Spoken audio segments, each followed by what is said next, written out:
Breaking news, మావోయిస్టులకు మరో భారీ ఎదురు దెబ్బ తగిలింది. ఛత్తీస్గఢ్లో జరిగిన ఎన్కౌంటర్లో అగ్ర నేత నంబాల కేశవరావు చనిపోయాడు. ఎన్కౌంటర్లో కేశవరావు సహా 30 మంది మావోయిస్టులు చనిపోయినట్లు భద్రతా బలగాలు చెబుతున్నాయి. మృతుల సంఖ్య ఇంకా పెరిగే అవకాశం ఉందని అధికారులు చెబుతున్నారు.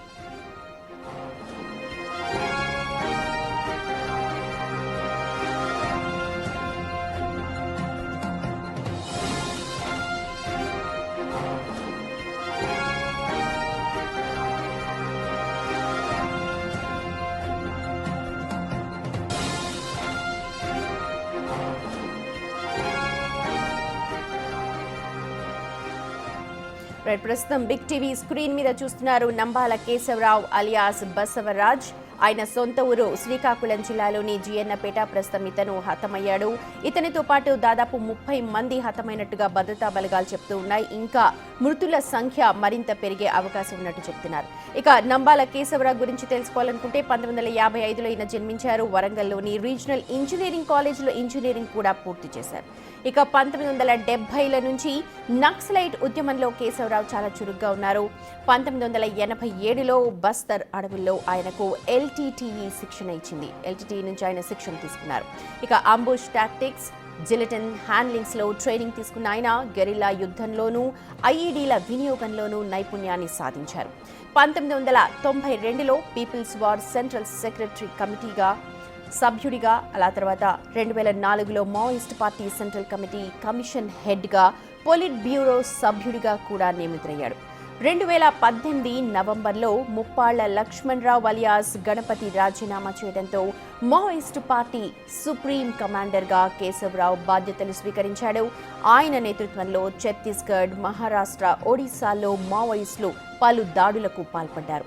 2010లో దంతెవాడలో చేసిన దాడిలో 76 మంది సిఆర్పీఎఫ్ సైనికులు చనిపోగా 2013లో జీరం ఘాట్లో జరిపిన దాడిలో 27 మంది ప్రాణాలు కోల్పోయారు. 2018లో ఏపీలో టీడీపీ నేత కిడారి సర్వేశ్వరరావు హత్యలోనూ కేశవరావుదే ప్రధాన పాత్ర. దాదాపు 3 దశాబ్దాలుగా అజ్ఞాతంలో ఉన్న ఆయనపై ఎన్ఐఏ ₹1.5 కోటి వరకు రివార్డు కూడా ప్రకటించింది. ఇవాళ జరిగిన ఎన్కౌంటర్లో నంబాల కేశవరావు కూడా చనిపోయినట్లు భద్రతా బలగాలు ధృవీకరిస్తున్నాయి.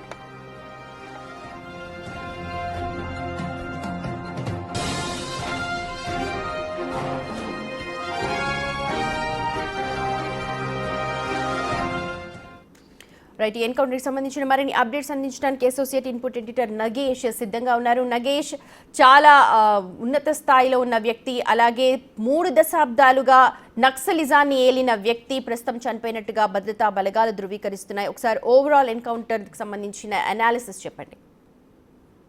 మావోయిస్టు పార్టీకి భారీ ఎదురు దెబ్బ. 2 అగ్రనేతల్ని వాళ్ళ కోల్పోయింది మావోయిస్టు పార్టీకి సంబంధించిన ఈ మధ్య కాలంలో ఆపరేషన్ కగార్ అయితే వచ్చే సంవత్సరం 2026 మార్చ్ అంటే కంప్లీట్ క్లోజ్ చేస్తాం, ఒక్క మావోయిస్ట్ను కూడా దేశంలో లేకుండా చేస్తామని చెప్పి అమిత్ షా చెప్పిన ప్రకారమే ఇవాళ జరిగిన బస్తర్ జిల్లాలో 4 జిల్లాలను కలుపుకొని ఉమ్మడి భద్రతా దళాలు పూర్తిగా ఎన్కౌంటర్లో పాల్గొన్నాయి. 30 మంది నక్సల్స్ ప్రస్తుతం మరణించినట్టుగా సమాచారం అందుతోంది. నారాయణపూర్తో పాటు బీజాపూర్, దంతెవాడ, కొండగావ్ జిల్లాల నుండి కూడా ఉమ్మడి ఆపరేషన్ కోసం భారీగా భద్రతా బలగాలు మోహరించి నిన్నటి నుంచి ఎన్కౌంటర్ కొనసాగిస్తున్నాయి. కానీ వాళ్ళ ఎన్కౌంటర్ సంబంధించి బయటకు సమాచారం అందించిన పరిస్థితి. ఇందులో సెంట్రల్ కమిటీ కార్యదర్శి నంబాల కేశవరావు అలియాస్ గగన్న అలియాస్ బసవరాజు కోల్పోవడం అనేది మావోయిస్టు పార్టీకి భారీ ఎదురు దెబ్బని చెప్పచ్చు. 1970s ప్రాంతంలో మావోయిస్టు పార్టీకి ఎంటర్ అయిన నంబాల కేశవరావు మావోయిస్టు పార్టీని చాలా వరకు తను ముందుండి నడిపించాడు. ఎన్నో భారీ ఆపరేషన్లు నిర్వహించడం కూడా చాలా కీలక పాత్ర పోషించిన పరిస్థితి. 1955లో ఆంధ్రప్రదేశ్లోని శ్రీకాకుళం జిల్లా జియన్నపేటలో జన్మించిన ఆయన వరంగల్ ఆర్ఈసీలో ప్రస్తుతం నిట్గా పిలువబడుతుంది. అందులో బిటెక్ పూర్తి చేశారు. అప్పట్లోనే బిటెక్ పూర్తి చేయడం అంటే చాలా పెద్ద చదువుకొని అతను మావోయిస్టు పార్టీకి ఆకర్షితుడై మొదట విద్యార్థి దశ నుండి ఉద్యమంలో అతను కీలక పాత్ర పోషించారని చెప్పి కూడా మావోయిస్టు పార్టీ సంబంధించిన గత చరిత్ర చెప్తుంది. నక్సల్స్ ఉద్యమంలో చేరిన ఆయన 1980లోనే శ్రీకాకుళం విద్యార్థి సంఘాల ఘర్షణ సమయంలో మొదటిసారి అరెస్ట్ అయ్యాడు. 2004లో సిపిఐ మావోయిస్టు పార్టీ ఏర్పడినప్పుడు కేశవరావు సెంట్రల్ మిలిటరీ కమిషన్కు నాయకత్వం వహించాడు. తదుపరి పాలిట్ బ్యూరో సభ్యుడిగా గెరిల్లా యుద్ధానికి సంబంధించిన ఐఈడీల వాడకంలో నైపుణ్యం కలిగిన వ్యక్తిగా కూడా అతను నెక్స్ట్ స్టెప్ వేశాడు. 2018లో గణపతి రాజీనామా తర్వాత పార్టీకి సుప్రీం కమాండర్ బాధ్యతల్ని నంబాల కేశవరావు స్వీకరించిన పరిస్థితి.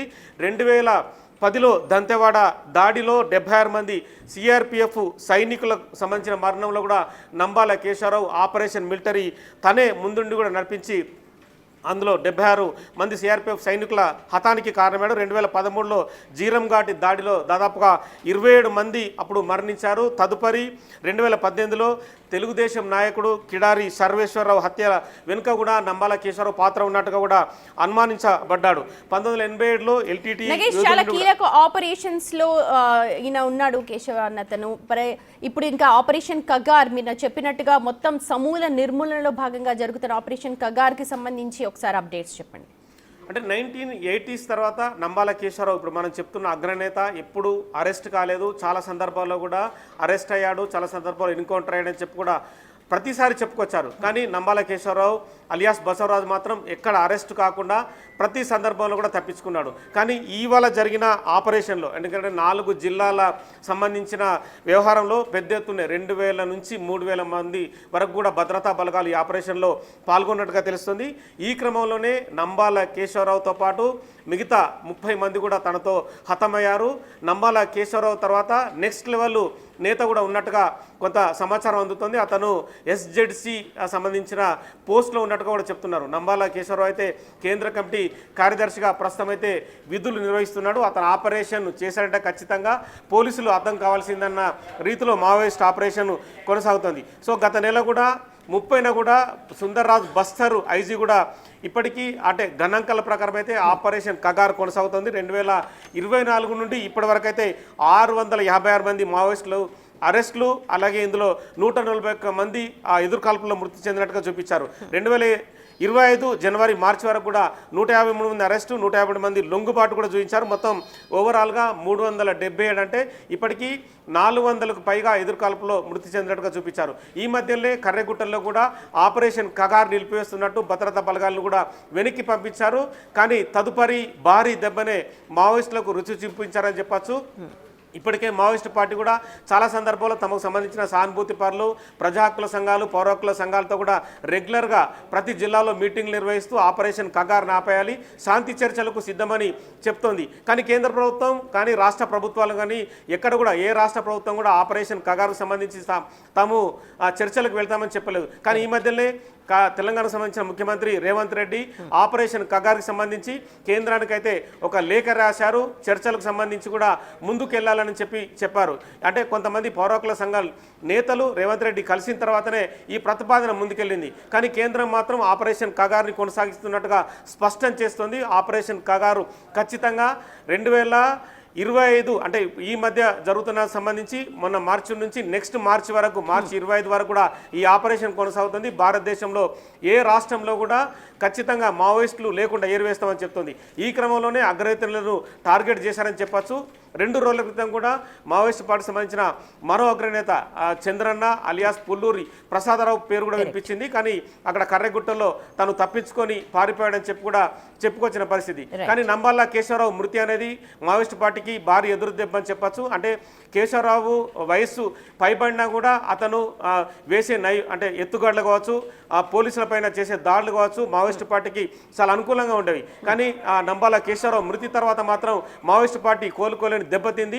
తదుపరి ఇంకా నెక్స్ట్ టార్గెట్లో ఉన్న నేతలందరినీ కూడా ఖచ్చితంగా హతం చేసే అవకాశం అయితే కనిపిస్తుంది. నగేష్, ఇంకా ఎంతమంది అంటే ఇప్పుడు మీరు అన్నట్టుగా వచ్చే మార్చి వరకు కూడా సమూలంగా నిర్మూలిస్తాము అని చెప్పి అంటున్నారు. ఇంకా చర్చలు అసలు జరిగే అవకాశాలు మీరు అన్నట్టుగా ముఖ్యమంత్రి సూచనల మేరకు ఎంతవరకు స్కోప్ ఉండే అవకాశం ఉంది?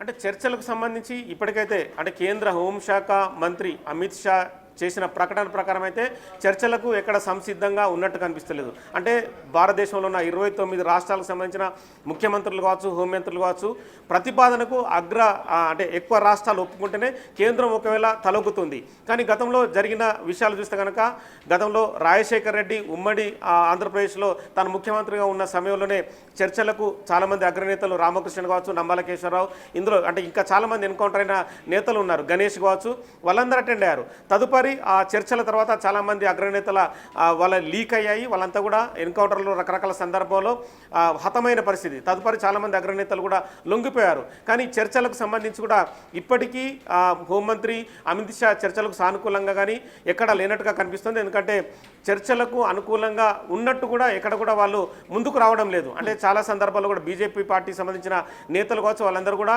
మావోయిస్ట్ పార్టీ ఎందుకు ఉండాలి, మావోయిస్ట్ పార్టీ ఖచ్చితంగా సమాజానికి నష్టం చేస్తుందని చెప్పి వాళ్ళు మాట్లాడుతున్నారు. ఈ క్రమంలో ఒక తెలంగాణ ముఖ్యమంత్రి రేవంత్ రెడ్డి చేసిన ప్రతిపాదనను కూడా వాళ్ళు పరిగణలోకి తీసుకుంటారా లేదని కూడా నెక్స్ట్ స్టెప్లో చూడాలి. కానీ ఖచ్చితంగా ఎన్కౌంటర్లు కొనసాగుతున్నాయని చెప్పి ఇప్పుడు ఉన్న విషయం అయితే స్పష్టమవుతుంది. ఛత్తీస్గఢ్ కావచ్చు, బీజాపూర్ కావచ్చు, మహారాష్ట్ర, దంతేవాడ, సో మొత్తం ఓవరాల్గా అంటే తెలంగాణ ఆంధ్రప్రదేశ్ బార్డర్లో ఉన్న రాష్ట్రాలన్నీ కూడా ఎన్కౌంటర్కు సంబంధించిన మూవ్మెంట్నే కొనసాగిస్తున్నాయి. ఒక కర్రెగుట్టలో భద్రతా బలగాలు వెనక్కిపోయినా కూడా మిగతా రాష్ట్రాలు ఛత్తీస్గఢ్, మహారాష్ట్ర, మిగతా రాష్ట్రాలు మాత్రం ఖచ్చితంగా ఆంధ్ర, ఒరిస్సా బార్డర్ కావచ్చు ఈ రాష్ట్రాల్లో ఎన్కౌంటర్ కొనసాగుతుంది అనేది కూడా స్పష్టమవుతుంది. ఇప్పటికే ఐజీ అంటే బస్తర్ ఐజీ సుందర్ రాజు కావచ్చు, మిగతా ఛత్తీస్గఢ్లో ఉన్న ఎస్పీలు వాళ్ళందరూ కూడా ఎన్కౌంటర్కే మొగ్గు చూపుతున్నారు. చాలా ఇన్ఫర్మేషన్ కూడా భద్రతా బలగాలు సేకరించాయి. ప్రతి చోట డ్రోన్ల వినియోగంతో పాటు ప్రతి సందర్భంలో కూడా వేలాది మందిగా భద్రతా బలగాలు చొచ్చుకొని పోవడం కూడా మావోయిస్ట్ పార్టీకి ఎక్కడ అంటే వాళ్ళకి ప్లేసెస్ కూడా దొరకకుండా వాళ్ళని వెతికి కూడా ఎన్కౌంటర్ చేసే పరిస్థితి కనిపిస్తుంది. ఇప్పటికే చాలామంది సానుభూతి పరులు వివిధ రాష్ట్రాల్లో కూడా లొంగిపోతున్నారు. ఖచ్చితంగా అంటే ప్రభుత్వం చెప్పేది ఏంటంటే సామాజికంగా ఎదుగుదల ఉంది, అనవసరంగా మీరు మావోయిస్ట్ పార్టీ బాట పడుతున్నారనే విషయాన్ని ప్రభుత్వాలు చెప్తున్నాయి. ఈ క్రమంలోనే ఎన్కౌంటర్కే ప్రభుత్వం ముందుకు వెళ్తుందనేది మాత్రం ఇప్పుడు జరుగుతున్న తాజా ఎన్కౌంటర్ అయితే స్పష్టం చేస్తుంది.